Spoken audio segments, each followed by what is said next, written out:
و از اینترنت بعد از روزنامه‌های مستقل شبکه‌های تلویزیون کم تماشا می‌کنیم.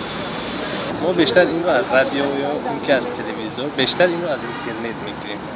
در ساحه چگونه مثلا در ساحه به دست آوردن پرچم ملی کش شده است، مثلا در ساحه پرزیدنت شدن، همه اینا رو بیشتر ما از اینترنت استفاده می‌کنیم. خبرهای روز از کجا؟ خبرهای روز بیشتر مثلا در ساحه جمهوریوی، در ساحه مثلا روزنامه جمهوریوی بیشتر از اینترنت، از صفحه اینترنتی که مثلا در فیسبوک دیده میشه، در صفحه خودشون دیده میشه، مثلا ما از اونجا میتونیم دسترس کنیم. بیشتر از تلویزیون.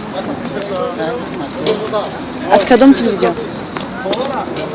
یک سکنه و دیگر صفحه اینترنتی. ما هم بیشتر از تلویزیون میگیریم اخباراتو. همه روزه. تلویزیون کجا؟ تلویزیون پایتخت، سفینه، شبکه یکم، جهانما. یعنی که این موفق‌تر است برای شما؟ برای من بسیار موفق است. برنامه خوب دارن. رادیوشم و تلویزیونشم. بسیارتر از کجا؟ رادیو. از کدام رادیو؟